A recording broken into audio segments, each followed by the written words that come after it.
Thank you, Rachel. All right, the way that we will proceed today, we have three presentations, and each of our presenters will speak for about 12 minutes today. I will introduce each one of them in turn. At the end of our time, we're hoping to finish with our presentations about 12:45. We will reserve about 15 minutes for questions and discussion. Our first speaker today is Kaitlyn Hillam. This is Kaitlyn's last day of classes at BYU. She is a senior in BYU's Family History program. She's very interested in questions of family, gender, race, and coming of age in the early modern Atlantic world. Kaitlyn has won several awards for her research from BYU's History and Global Women's Studies Department. She is a Global Women's Studies minor, and she will be going to graduate school in the fall in early modern history, currently deciding between Rutgers and Cambridge universities. One of the things that Kaitlyn really loves is how family history can be a useful way for us to discover our own identities and to formulate our own identities, particularly if we come from a place where our family histories need a little bit of uncovering. Please join me in welcoming Kaitlyn Hillam.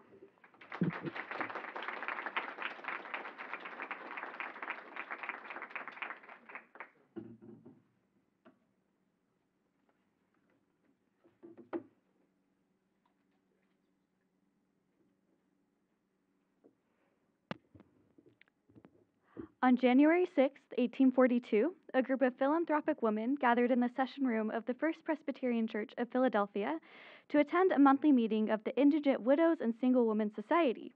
This charitable society had been organized in 1817 with the aim of alleviating the effects of poverty of Philadelphia's poorest widows and single women. Though it was mentioned that this meeting marked the commencement of the society's 25th year of operation, business went on as usual. Donations to the society were reviewed, the presidentess, Mrs. Simmons, made a few remarks, and the reports from the society's visiting committee reviewed the status of each of the women that the society ministered to. In that same year, on March 17, 1842, a group of similarly minded women in Nauvoo, Illinois, gathered in the second floor of Joseph Smith's red brick store to organize themselves into the Nauvoo Female Relief Society, specifically aimed at aiding the widows and orphans of the city. The women of both societies created organized benevolent societies within their own communities in order to fulfill moral obligations, participate in society at large, exercise religious authority, and to create and solidify friendships. Organized female benevolence has a rich history in the United States. The first benevolent society was organized in 1795 by a group of Quaker women in Philadelphia, and many benevolent societies sprung up across the northeastern United States throughout the first half of the 19th century. By 1842, when the Nauvoo Female Relief Society was founded, there were hundreds of female charitable societies across the nation. Many members of the Nauvoo Female Relief Society lived in the northeastern United States prior to their conversion to Mormonism and subsequent migration to Nauvoo, so it is likely that they were at least aware of, if not involved in, female charitable societies in their hometowns. While much scholarship has been done about organized female benevolence in the United States and separately about the Nauvoo Female Relief Society, no research exists that examines the relationship of the organized benevolence movement with the formation of the Nauvoo Female Relief Society. For this research project, I examined meeting minutes of many benevolent societies across the United States. For this research, I specifically focused on the Methodist Female Relief Society of Boston, which was founded in 1828, the Salem Female Charitable Society, which was founded in 1801, the Indigent Widows and Single Women Society of Philadelphia, which was founded in 1817, and the Baldwinsville Female Charitable Society, which was in upstate New York and was founded in 1816. Additionally, I centered heavily on the meeting minutes of the Nauvoo Female Relief Society, founded in 1842, as recorded by Eliza R. Snow. I also looked at sermons, letters, and newspaper sources to examine how American female benevolent societies influenced the organization, government, and administration of the Nauvoo Female Relief Society, and to further examine how women actively participated in these charitable societies. And just as a note, when I refer to the Nauvoo Female Relief Society, this is what we've come to know today as the Relief Society. But this is how the women would have referred to their society in 1842.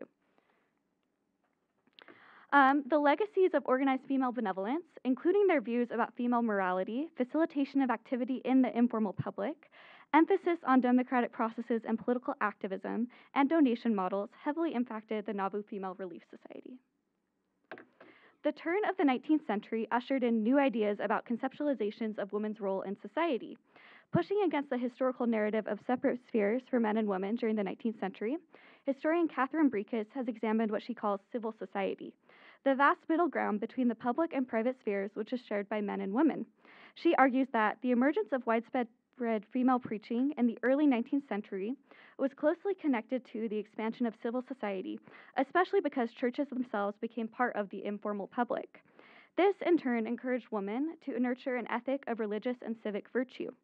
Because benevolent societies were closely tied to churches, I use this argument to frame my research, examining how organized female benevolence facilitated greater participation in civil society.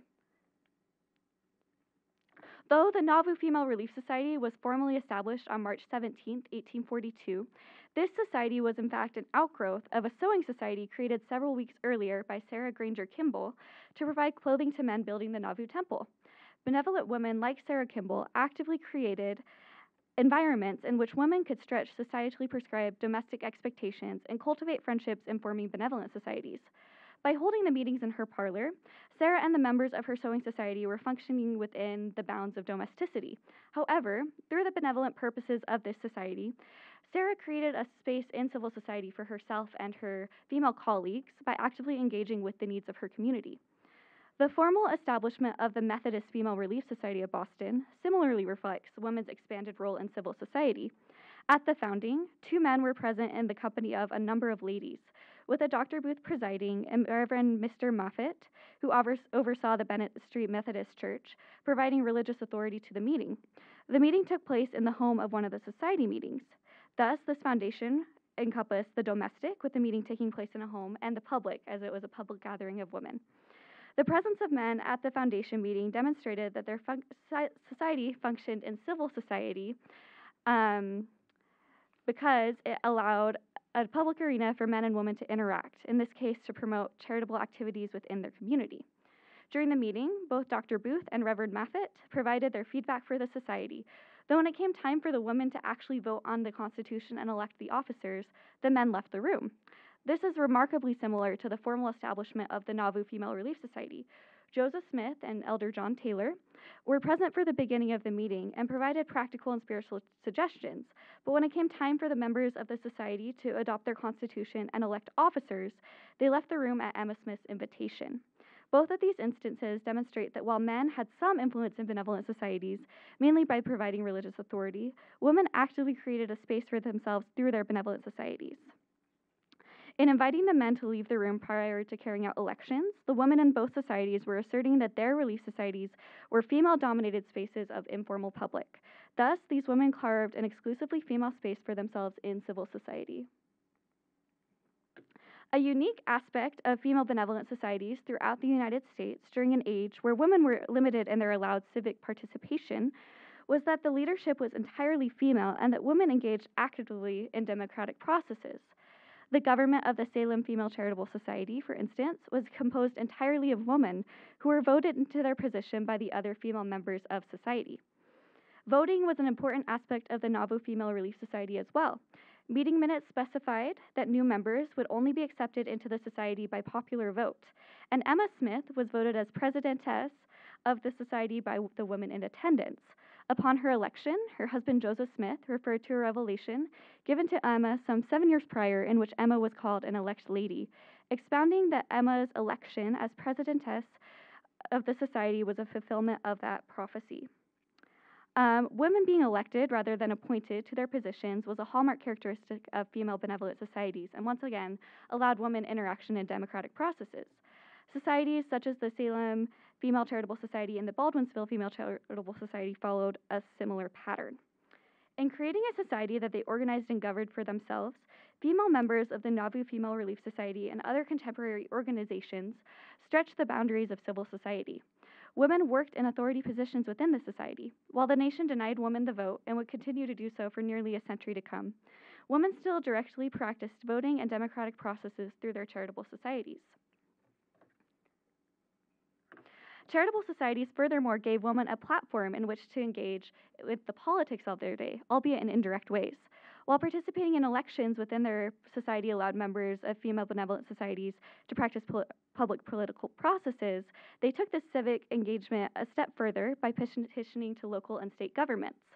This is especially evident in the petitions of the Salem Female Charitable Society and the Nauvoo Female Relief Society, which I have transcripts of right here. In the Salem Female Charitable Society, they were petitioning for an incorporation, and they were ultimately granted the incorporation, but because of their gender, they were not allowed to present it on the Massachusetts State Congress floor. Though barred from actually presenting their positions, these Salem women banded together to engage in the politics of their nation. The Nauvoo Female Relief Society similarly petitioned to the state government of Illinois in 1842 regarding the impending extradition of Joseph Smith for trial in Missouri. Their petition, signed by close to 1,000 women, was an emotional appeal. Having a female-run institution that they were in control of empowered the women of both societies to be involved more fully in civil society and contribute to the political conversation at large. The most important purpose of benevolent societies was that of providing relief and aid. A variety of donation models existed among the various societies. For instance, some required that members pay a yearly fee, while the Salem Female Charitable Society relied on both a yearly subscription fee by its members and wealthy community members, and also held regular fundraising activities. Similarly, between 1810 and 1815, societies sprung up in New Hampshire in which members donated a cent a week towards missionary work and benevolence. The Nauvoo Female Relief Society relied on what its members were willing to give, whether that be donations of money, time, or goods. On September 2nd, 1843, for instance, Eliza R. Snow recorded donations of flour, sugar, calico, coffee, rice, and candles, among other items, which is in this document right here. Mormon women outside of Nauvoo also wanted to engage in benevolent activities. In Boston and in Lowell, Latter-day Saint Women's benevolent societies were founded. The Boston Penny a Day Society, which donated a penny a day to the cause, created this sampler to show their devotion to the construction of the Nauvoo Temple.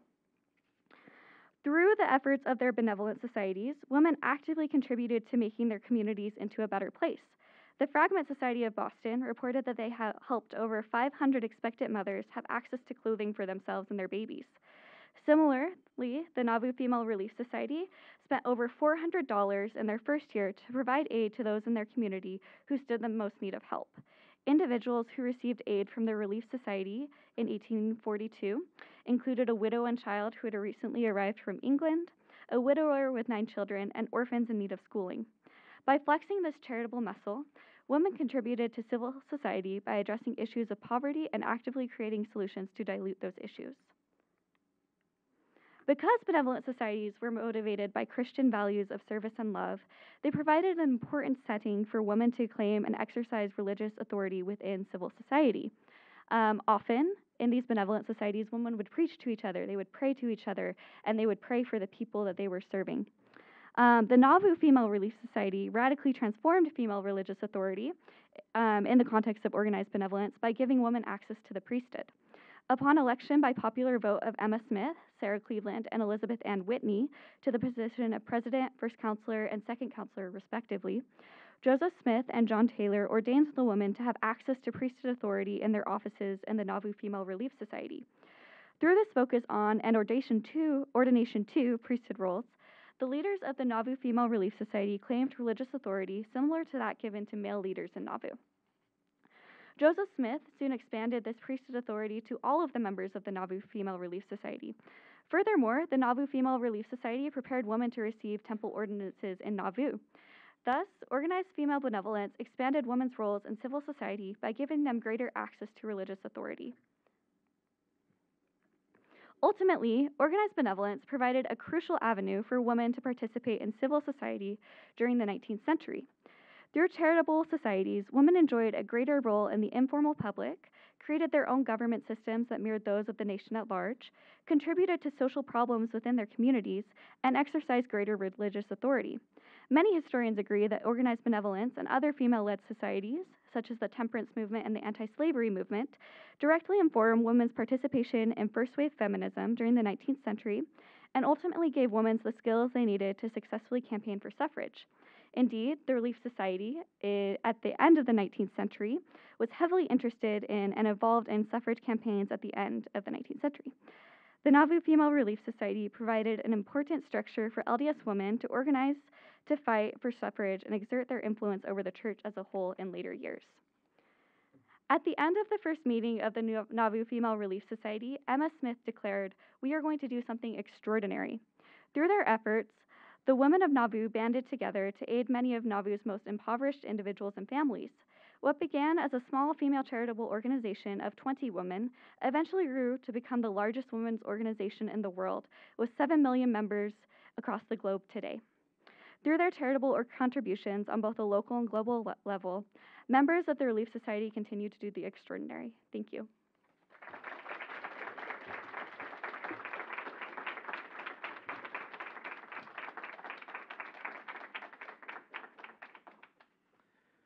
Thank you, Kaitlyn. That was really great. I learned a lot. We will next hear from Emma Webster Ford, who will speak on the topic, Understanding the Causal Relationship Between Child Care Tax Credits and Female Labor Participation. This is also Emma's last day of class in Provo. She will be attending Washington Seminar in the spring and summer. She intends to pursue a graduate degree in public policy and a career in diplomacy with the U.S. Foreign Service. Please join me in welcoming Emma Webster Ford.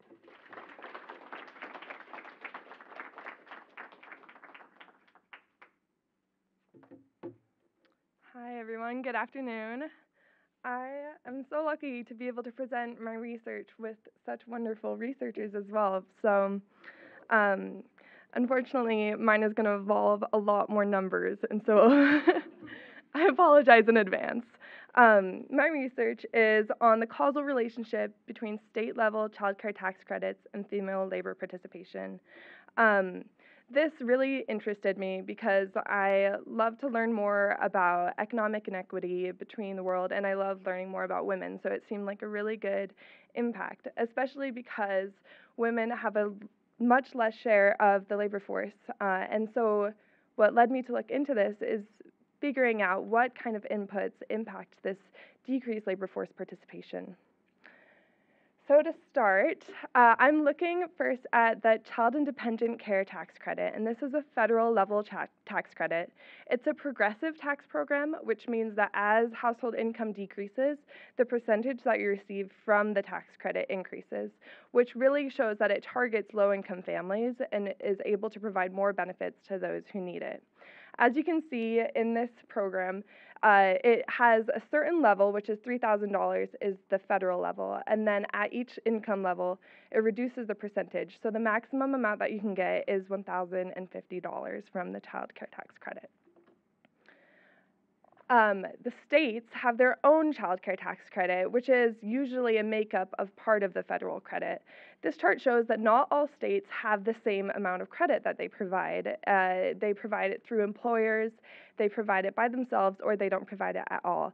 And so you can see there's a wide variety of different welfare programs that you can receive depending on where you live.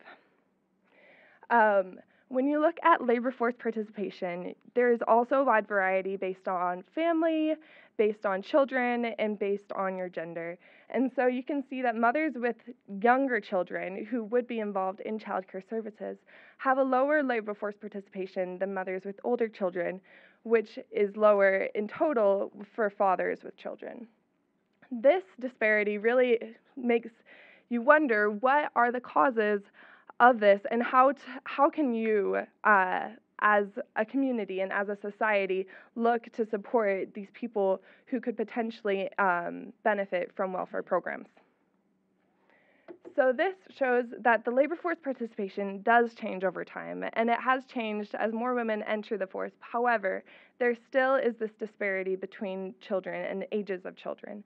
And so it's this disparity that my research is looking at and seeing what are the impacts of it, what are the inputs, and how you can decrease it. In economic theory, you have a household budget constraint, and you make these decisions based off of consumption and leisure. You can choose to spend your time making income, which allows you to consume, or you can choose to spend your time in leisure, and so you have maximum amounts of time that you're able to spend in either option. That's what's shown in the red line. When you add a welfare program, such as a child tax credit, it adds potential income by allowing you to adjust your income from what you could be spending on childcare and put it towards other choices. And because the federal program and state level programs are scaled to different income levels, the line that you can see, the bulge that comes out, is going to be scaled at different income levels. In economic theory, we have two different approaches. These are the income effect and the substitution effect. The income effect dictates that if you increase your income, you're going to take away the amount of time that you're going to spend working. And this is kind of the idea that you don't want to work. And so if you don't have to work to get the same amount of money, you won't. However, the substitution effect works in the opposite direction. The substitution effect dictates that if the opportunity cost of the next option is cheaper, you're going to pursue that option. And so if you increase your income, the opportunity cost of working will be cheaper than the opportunity cost of not working, which means that you'll want to spend more time working as a result. So this is this disparity that we're looking at. Previous research has found that women have more response to the substitution effect, which leads women to potentially work more if they receive this child independent care tax credit, rather than men who have a higher response to an income effect. So in my data, I had to gather the state level child independent care tax credits over time, and I did this through 1976 to 2019. In this chart, you can see there's a wide variety of the levels that you provide. The y-axis shows the different generosity levels from the tax credit, and the y-axis shows the time frame. So you can see at different years, there's going to be a very large disparity over who gets how much money. And so it's this variation that I'm going to exploit in my research to see if states that have larger amounts of generosity levels at specific years also respond in higher levels of female labor participation. Now you can see this chart shows the average percent of women working. And so there's going to be a disparity between the number of eligible children that you have. If you have one eligible child, and that is children that fall under the age of 13 for the CDCTC, you're going to be working a little bit more than you have if you have multiple children. And so we're trying to find support that you can provide for these families with different children.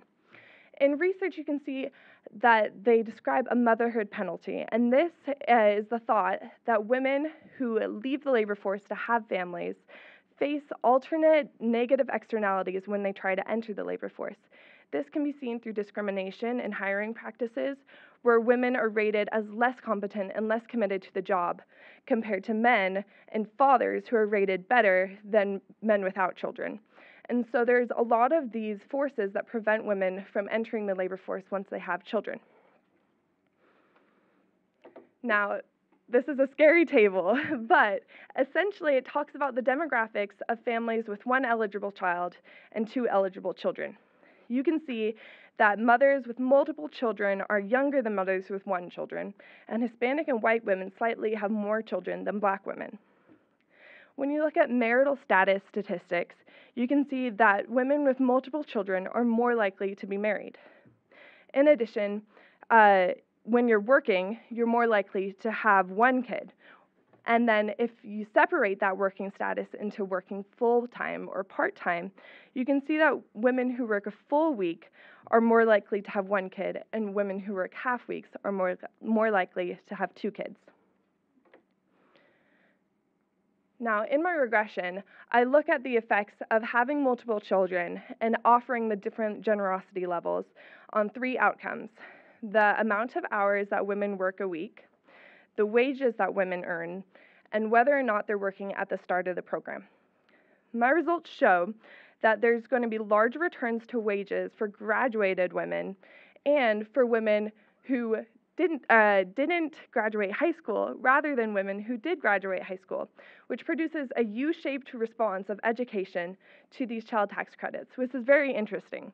In order to better understand this relationship, I looked at how many women are working in each education disparity and also looked at how many children these women have. Oddly enough, I found that women who have higher education are working more often, and they also have more children, which follows a linear pattern. So I did not find a response to this U-shaped education response. In addition, you can see that women's wages are impacted far greater if they're college educated than if they have less than high school. This is likely because women who are college educated make higher wages in general, and so the response of the labor force participation in a positive way will respond in higher wages in comparison. And then finally, you can see that for women who are already working, they do have a positive response, and it's stronger for women who aren't working. This means that if a woman is already attached to the labor force, and if she's already working at the start of this program, she's more likely to work more hours compared to women who aren't working at the start of the program and would enter the labor force. This response is very small. It's about 1% for every $1,000 increase of the child tax credit. However, it does show that there is a labor response, which is very insightful into understanding which causes are able to promote women's labor force participation. A lot of theory is looking at all of these different welfare policies. There's a child tax credit, there's the child independent care tax credit, there's temporary assistance for needy families, there's SNAP, there's a lot of programs that target low-income families. However, this chart shows there's a wide variety in the returns that government gets as a response to these programs. For example, governments have to spend money to be able to provide these tax credits. And ideally, you would want welfare programs that have large returns in the long run that offset the costs that initially happen. If you look in the top left corner, those are going to be the programs that target children. This shows that programs that provide benefits to children and provide benefits to families with children have much, much higher, larger returns in the long run to programs that target older people or target retirement or disability insurance. This provides a very strong argument in supporting these welfare programs that look at family dynamics and look at children, and is able to result in longer-term impacts and potentially benefit society as a whole, because women and children who receive support when they're younger will be able to have better education outcomes, have more labor force participation, and have better societal impacts such as criminalization and healthcare. So the important takeaway from this proposal is to understand that there are a lot of different impacts that affect women's labor participation. However, it is an important and essential welfare program because it provides long-term benefits for children, and there's a lot of different ways to understand the benefits and understand who benefits the most from these programs. Thank you.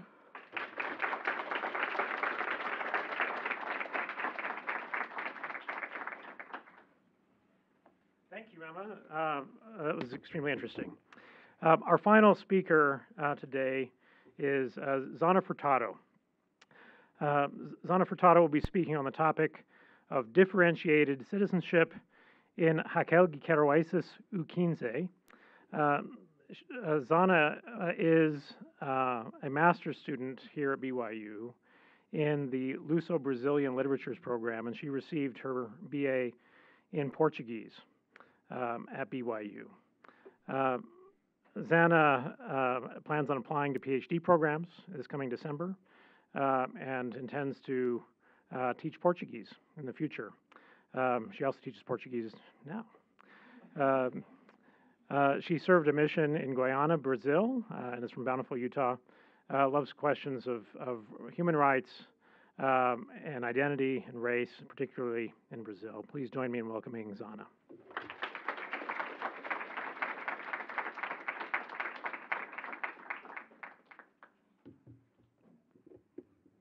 Thank you. I'm so excited to be here today, and I'd like to thank the Kennedy Center for having me, as well as my master thesis committee, as each of them have really helped me, namely Rex Nielsen, who's acted as my official mentor for this project.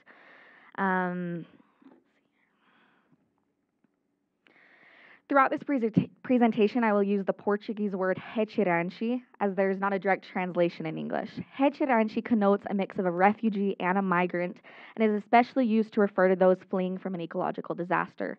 The term has become of international recognition due to the Brazilian painter Cândido Portinari and his works depicting the drought titled Os Retiranches, and one of these images is displayed here. The height of the COVID-19 worldwide pandemic unveiled the wrongful assumption that there is a unanimous definition of citizenship and governmental responsibility.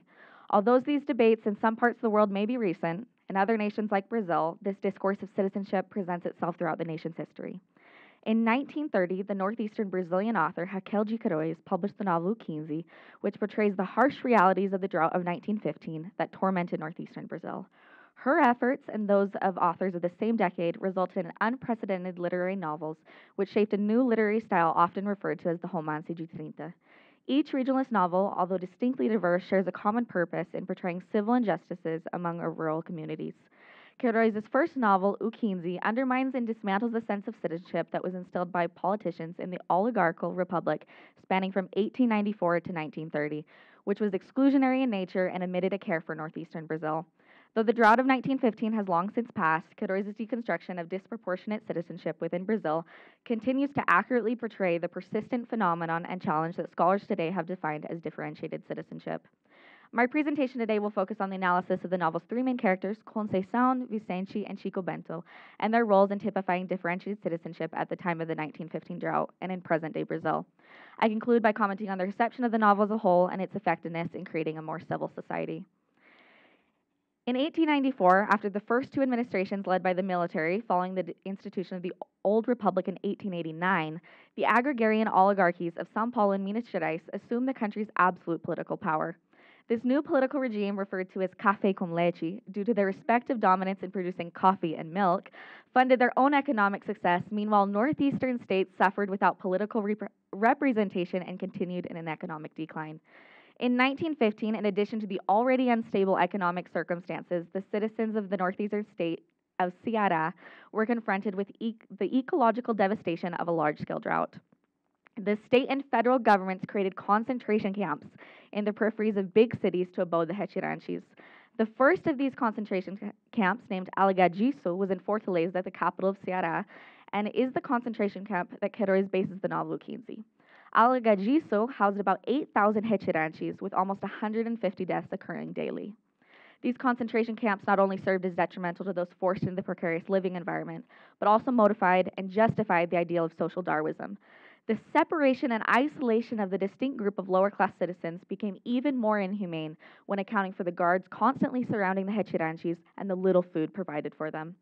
While many fled in hopes to not become prisoners of the drought, they once again found themselves prisoners, this time to a governmental regime of negligence and exclusion.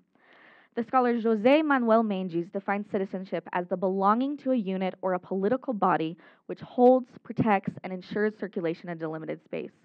Mendes' definition reveals the governmental responsibility to allow for circulation within one's country is not merely a right that should be allowed, but protected. The existence of concentration camps and the confinement of citizens blatantly denies a basic and fundamental degree of citizenship. The negation of certain fundamental rights can be described by what was first coined by Iris Marion Young as differentiated citizenship. Differentiated citizenship refers to contrasting treatment between members of differing societies, social groups. Although Young examines the possibility that differentiated citizenship can be a beneficial implementation to ensure that minorities are receiving an adequate amount of care and protection of rights, throughout history, this differential treatment has been exclusionary in nature to accommodate those deemed important to societal definitions.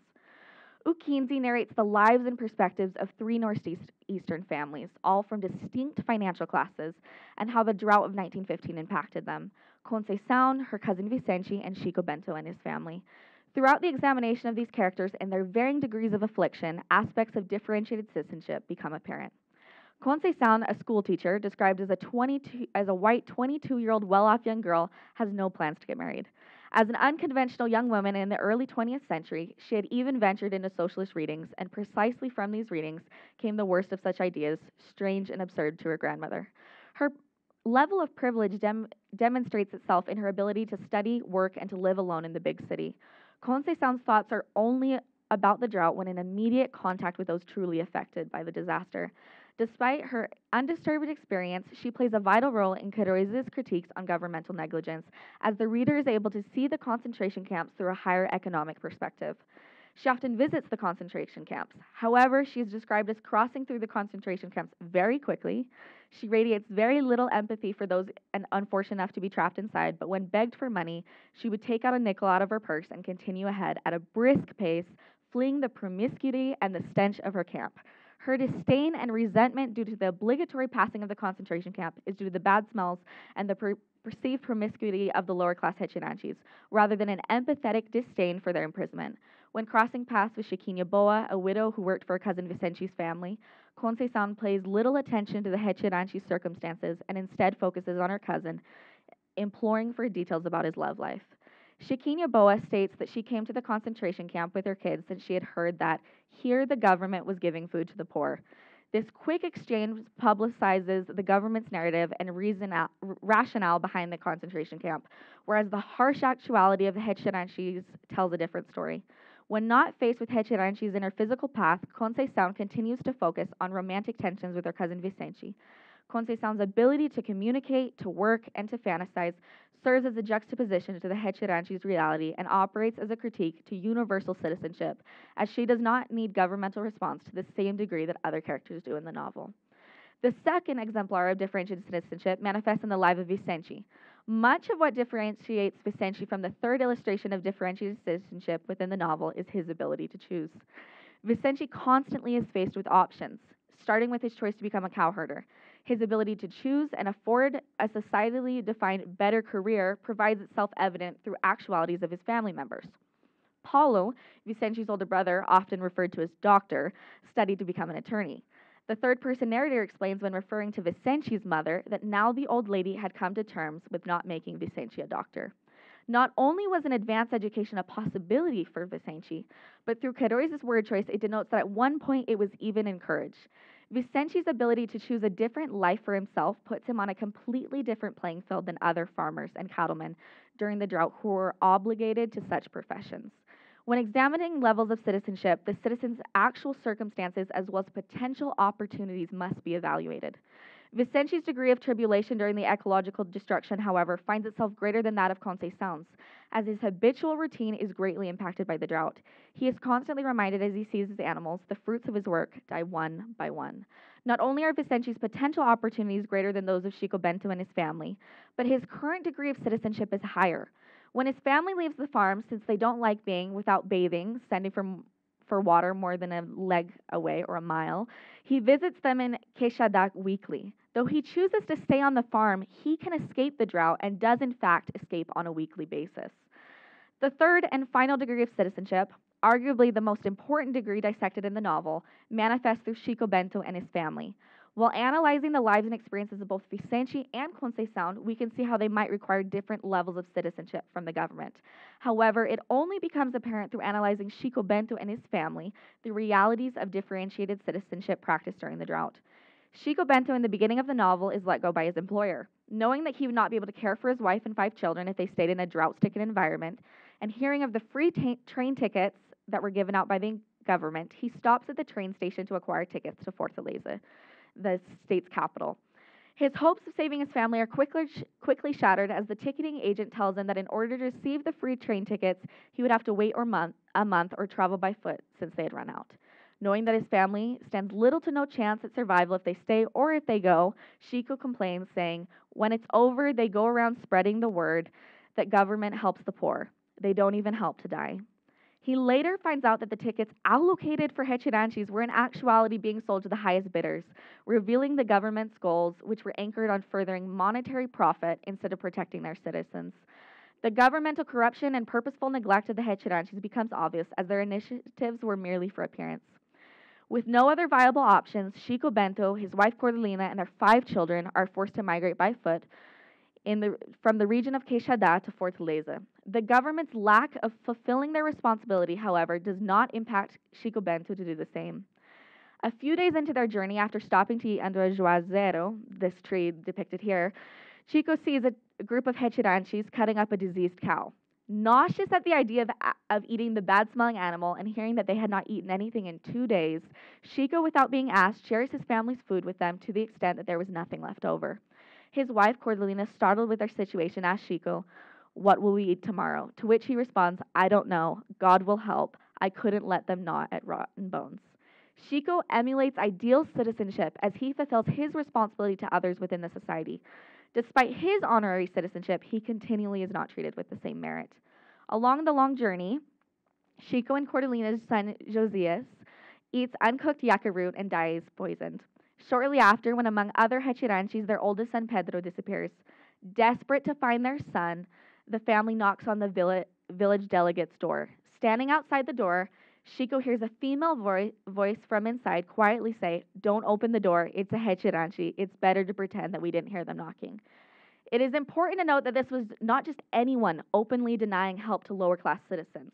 This was the appointed government official responsible for taking care of all of those in the village. The denial to open a door due to the mere fact that those who were asking for help were hechiranchis shows the unequivocal existence of differentiated citizenship. Upon insisting at the closed door and learning that the delegate was in fact an old friend, the delegate's behavior drastically changes, further proving that his willingness to help those that he represents is differential, depending upon social ties and connections. In the end, the delegate states that their son probably was taken by a group of men to extract latex from the north. Losing their child to be never seen again, the narrator states that perhaps it was for the boy's happiness, as he couldn't be in a greater disgrace than staying with his father. The notion that perhaps being kidnapped to work in a precarious environment that has historically been referred to as a form of slavery could result in a better future than that of a miserable hechiranchi further narrates the inhumane struggles and deprivation that waited for the dwindling family. Finally, arriving at the concentration camp in Fortaleza, Chico whispers to himself, "I may very well die here, but at least I don't have to die alone." When Conceição finds the family at the concentration camp the next day, she barely recognizes them due to their malnourished appearances. Knowing that the ration food would not be enough to even support his children, Chico tells Conceição, his infant's godmother, how he must try and find a job in the city, to which she responds saying, "But you are so weak, how will you endure a rough, heavy labor job, which is the only option there is for a migrant?" The hechiranchis lived in a never-ending poverty cycle. With nothing to eat, they are unable to perform harsh physical labor, and without a job, they are unable to provide for food to eat. The government's neglect to help change these conditions furthers the family's sufferings. The inability to better their situation ultimately leaves the family to give up their youngest child, Manuel, sick due to starvation, to his godmother, Conceição. Cordelina and Chico's incapability to support their child during the drought dialogues with the Brazilian government, which often takes on the title of parents, or make comparisons to its citizenship as children of a family. Queiroz' use of a child not supplied with proper nutrition symbolizes the Brazilian government who is not properly providing for the basic physical necessities of the northeastern refugees. Although over 100 years have passed since the drought of 1915, the same differentiated citizenship analyzed in the novel can likewise be found within the current Brazilian society. Although the northeastern region of Brazil was the first to be colonized among Portuguese colonizers, presently the area is responsible for almost 50% of the poverty within Brazil. While the Brazilian government continues with initiatives to better the lives of people who live in the Northeast, it becomes apparent that these initiatives lack care and consideration for the people that the projects aim to address. One of these such projects is the transposition of the São Francisco River, a large-scale project created to transfer water into the Northeast. When the project was announced, many argued that the funding should be used within the northeastern states to provide basic sanitation and plumbing to the citizens rather than spending money on projects much farther from the northeastern citizens' realities.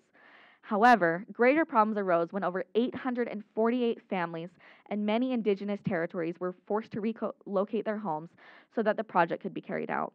Although these pictures are now in color, we see that the same differentiated citizenship exists today that existed in 1915. Queiroz' novel O 15 proves valuable almost 100 years after its publication, as it helps readers to understand differentiated citizenship and invokes empathy for the unique struggles of those who lived in northeastern Brazil. Thank you.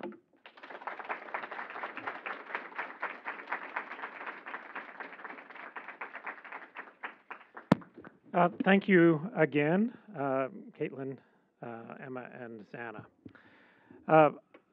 For those of you who have done original research, you will easily recognize the amount of energy, both intellectual and emotional, that it takes to do original research. And it's a journey. And we're so grateful that you shared that journey with us today. The Kennedy Center has a unique mission at BYU, which I think is illustrated very nicely in our presentations today. We are interested in the world as a whole, so all parts of the world, including the United States. And we are one of the few places on campus that is dedicated to an interdisciplinary approach to studying the big questions that inform citizenship and rights and a wide variety of questions that are significant all around the world. So the fact that we got to hear from a historian, from an economist, and from someone in literary studies today illustrates that interdisciplinary approach that we love to take here. All right, some of you may need to leave for classes at 1 p.m., and you're welcome to do that if you need to now. We do have 10 minutes for questions, and the way that we will proceed with that is to invite our presenters to move over, just so you can see them in the middle. And we will take a number of questions as a group. So if you have a question for any of our presenters, feel free to just raise your hand.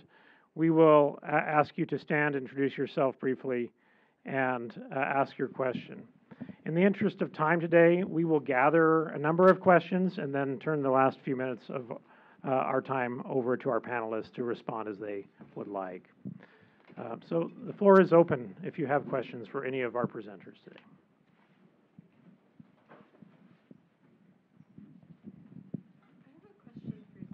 Just a second. We have a mic that will come. Go ahead, please. Hi, I'm Laurel Nelson, and I just have a question for Kaitlyn about her research with the Nauvoo Relief Society. I was just curious to see how you were impacted or how your perspective changed in studying the history of the Relief Society, on how that changed your perspective of the role and the importance that the Relief Society plays, not just in the scope of the church, but in a global context. Yes. Thank you for your question. We'll take a few more questions. There's one up front.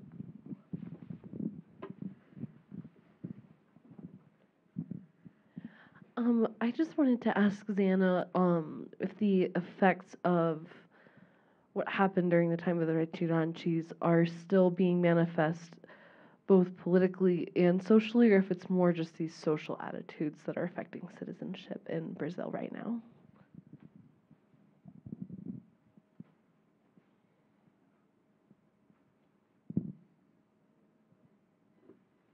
Are there any other questions? We'll turn it to our panelists. Oh, well, please go ahead. Yeah, I had a question for Emma about her work, and was wondering if maybe there's something she came across in her studies that could be beneficial to address the disparity. I don't know if there are, but I was just curious. Okay, so what can be done? Great question. All right, we do have about 2 minutes for each of you if you'd like to address those questions. I can start with your question, Laurel. I think that we often forget that while the Relief Society is an auxiliary branch of church organization, that it is also the largest women's organization in the world. And this is rooted, in this culture that the 19th century had of female organizations, of women participating in civil society through their organizations. So I think that the implications of that today are that the Relief Society isn't something that we just attend every second hour, for a lesson. It's supposed to be a place for women to form friendships, but then also to strive to make differences within their own societies and within the world at large. Thank you for your question, Olivia. I think there's a few different changes that you can make for welfare programs. Some of them regard the way that you can access the credits. One big one is refundability. This means that if you aren't making enough income to fully access the credits, then if a program is not refundable, you won't receive excess money. But creating refundable programs allows the lowest income families to receive the maximum amount of the credit regardless of their income. And so that's a change that can be done to help access a lot more families. And it's one that has been changed through there was an act created during COVID for the child care tax policy, and it was just a temporary one until 2025, but it did expand refundability status, which helped increase access for a lot of kids. So thank you for asking. Thanks for your question, Marissa. A great one, by the way. There are a lot of political effects going on as well. It's interesting because Brazil currently has one of the first presidents from the Northeast. Lula is his name. However, he did move to Sao Paulo at a young age, and so we do see politically that although that café con leche, the coffee and milk period, has ended, everyone is still from the Northeast needing to migrate in order to be part of the political bigger picture. Thank you. Are there any other questions? Thank you for coming to support our research fellows, mentors, and family and friends. Accomplishing what they've accomplished requires a lot of support, and we're really grateful to you for your support and for being here. Have a great last day of the semester, and we'll see you in the fall. If you have any additional questions, you're welcome to come up and talk to our presenters. Thank you.